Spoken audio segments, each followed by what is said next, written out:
শুরু করলাম বাজার দিয়ে, মাছের বাজার দিয়ে। আজকে মেয়ের স্কুলে মেয়েকে ভর্তি করিয়ে দিয়েছি। আর দেওয়ার পথে আমি বাজার করে নিয়ে আসছি মাছের বাজার। তো এখানে আমি 3 পদের মাছ এনেছি, তার মধ্যে ছোট মাছ কাসকি মাছ এনেছি। তো কাসকি মাছগুলোকে আমি ভালো করে পুকুরে ধুয়ে ফেলেছিলাম। তো এখন আবার লবণ দিয়ে একটু ভিজিয়ে রাখলাম, তারপরে সুন্দর করে আবার ধুয়ে অর্ধেক মাছ রেখে দিয়েছি আর অর্ধেকটা রান্না করব। তো অর্ধেকটা আমি বাটির মধ্যে রেখে দিয়েছি। আর এখানে হচ্ছে তেলাপিয়া মাছ। তেলাপিয়া মাছটা আমি বাটিতে রেখে দিব। তেলাপিয়া মাছটা আজকে রান্না করব না। আসলে মাছ যেদিন আনি সেদিন একটু কষ্টই হয়ে যায় একবারে কোটাকাটি করতে। তারপরও গুছিয়ে নিলাম আর কি। আর ওদিকে আমি ভাত চড়াইয়ে দিছি চুলাতে। তো ভাত হইতে হইতে আমি মাছটা কেটে নিলাম। মাছটা কেটে ধুয়ে টুয়ে আমি সুন্দর করে ফ্রিজে রেখে দিচ্ছি। যে তেলাপিয়া মাছটি দেখতেছেন, এটা আমার বড় মেয়ের অনেক পছন্দের মাছ। তো ও তেলাপিয়া মাছ ভেজে দিলে ওর ভাতখানা হয়ে যায়, মানে ও এতটাই পছন্দ করে তেলাপিয়া মাছটা। অন্য মাছও খায় কিন্তু মানে তেলাপিয়াটা বেশি পছন্দ। তো আর রুই মাছ এনেছিলাম, তো রুই মাছও রেখে দিলাম। তো 3টা মাছ রেখে আমি এখন কোটাকাটি করব। তো এদিকে এই যে দেখতে পাচ্ছেন শাক, লাউ শাক নিয়ে আসছি। তো লাউ শাক দিয়ে মাছের মাথা দিয়ে রান্না করব।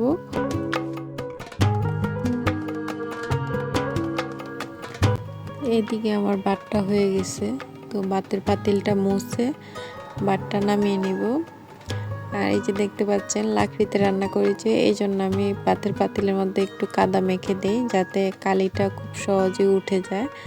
আর না হয় না অনেক কষ্ট হয়, মাছতে মাছতে উঠে না, মানে কালিটা যদি পাতিলে লাগে। এই জন্য আগে একটু কাদা দিয়ে লেপে নিলে কালিটা খুব সহজেই উঠে যায়। একটা মোচার সাথেই উঠে যায়, মাটির মধ্যে থাকে কালি, তো উঠে যায়। এভাবে আমি করে নিই আর কি। পুরা ভাইয়েরা যারা আমাকে ভালোবেসে আমার ভিডিওটি দেখতেছেন তাদেরকে সবাইকে বলবো একটি লাইক দিয়ে দিবেন। আপনারা না লাইকটা দিতে ভুলে যান, তো মনে করিয়ে দিলাম একটা লাইক দিয়ে দেন। আর ভিডিওটি ভালো লাগলে চ্যানেলটি সাবস্ক্রাইব করে পাশেই থাকুন। যারা সাবস্ক্রাইব করেছেন তাদেরকে জানাই অনেক অনেক ধন্যবাদ। আর এই যে এখান দেখুন আমি গুঁড়া মাছটা মাখিয়ে নেব। এখানে আমি পেঁয়াজ, মরিচ, হলুদ, একটু রসুন আর টমেটো দিয়ে মাছটাকে আগে মশলাটাকে ভালো করে কষতে কষতে মেখে নিব, যাতে এখানে টমেটো আর পেঁয়াজটা গলে যায়। আর এই যে এখানে আমি একটু গরম পানি বসিয়েছিলাম চুলাতে, ওই পানি দিয়ে আমি বাবুকে গোসল করিয়ে দিব। তো কিছুটা রেখে দিয়েছিলাম তরকারিতে দেওয়ার জন্য, যেটা আমি হাতে দিচ্ছি আমার সহ্য হচ্ছিল না, মানে এতটা গরম হয়ে গেছে আর কি, এত ঠান্ডা। তারপরও যে পানিটা দিয়ে এখন মাছটা মেখে বসিয়ে দিব।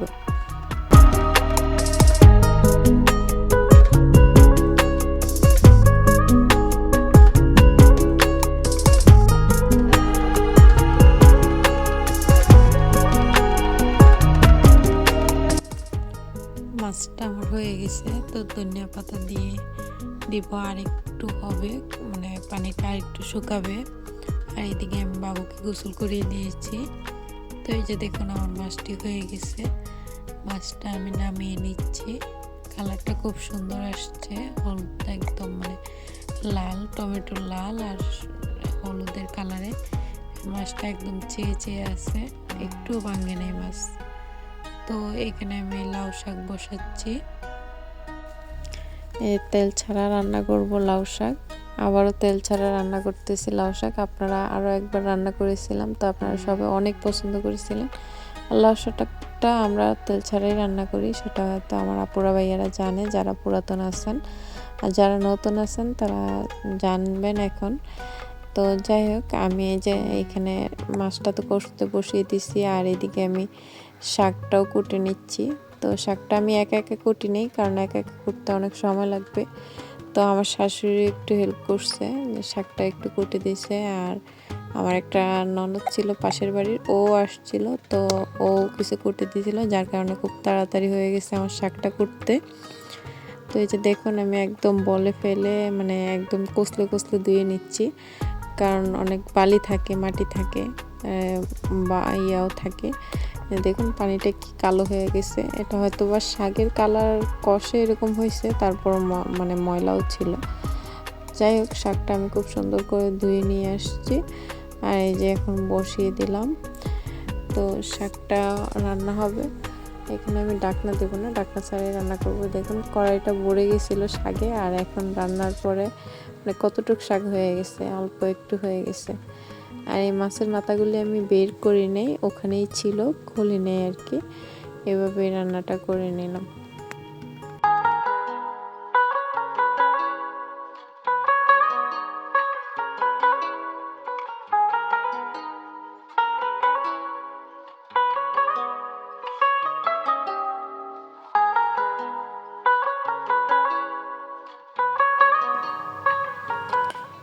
তারপর আবার আমি রান্না বসিয়ে দিলাম সিমের বিচি দিয়ে রান্না করব।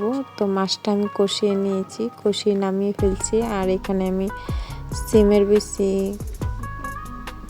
করে রাখছিলাম, ছোকলা উঠিয়ে রাখছি, আর কয়টা সিমও ছিল। তো ওই সিমের সাথে আবার অল্প দুটো আলু দিয়ে সুন্দর করে রান্না করে ফেলতেছি, কারণ সিমগুলিতে বিচি ছিল না, তাই এই বিচিগুলি আলাদা কিনে দেওয়া হয়েছে, মানে তরকারির সাথে যাতে একটু তরকারিটা ভালো লাগে আর কি। তো এই যে দেখুন কষানো হয়ে গেছে আমার, সিমের বিচি আর এক লগে দিয়েছি। সিদ্ধ হইতে সমস্যা হবে না, কারণ এটা কাঁচা সিমের বিচি। তো সিদ্ধ হয়ে গেছে, এখন আমি পানি দিয়ে দিলাম।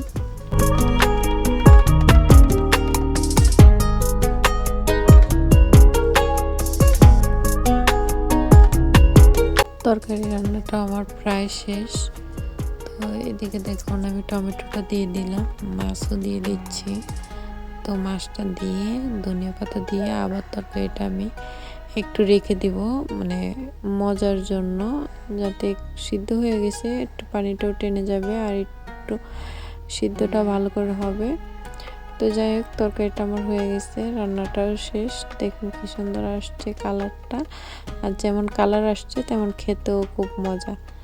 আর এই যে আমি আমার মেয়ের জন্য একটা মাছ ভেজে নিচ্ছি, ও এটা ভাত দিয়ে খাবে। তো আর কিছু ভাজি নেই, এক পিসই শুধু ওর জন্য ভেজেছি। আর আমরা তো এই তরকারি যদি একটা থাকে ওইটা দিয়েই খানা হয়ে যাবে। আর কালকে আমি করলা ভাজি করছিলাম, তো একটু করলা ভাজি হয়ে গেছে, সেটা গরম করে নিচ্ছি। আর এটা সকালের ভাজি। তো এই যে দেখুন, শীতের দিনে আসলে তরকারি একটা হলেই হয়ে যায়। তো এখন তো তরকারি অনেকগুলি হয়ে গেছে। আর আমি যেহেতু বয়সটা পরেই দিচ্ছি, তাহলে বলতে পারি যে তরকারিগুলি এত টেস্ট হয়েছে যে কি বলবো, অনেক মজা হয়েছে। তো যাই হোক, আজকে বাবুকে তো আমার মেয়েকে তো ভর্তি করেছি, তো ওর স্কুল থেকে বই দিয়েছে। দেখুন কতগুলি বই, মানে তো খুব খুশি যে অনেকগুলি বই পেয়েছে, কিন্তু বই যে পড়তে হবে। আর এই যে আমার ছোট বইগুলি ধরার জন্য অনেক চেষ্টা করতেছে নিচে থেকে, এগুলি কিভাবে ধরতে পারবে সেই জন্য।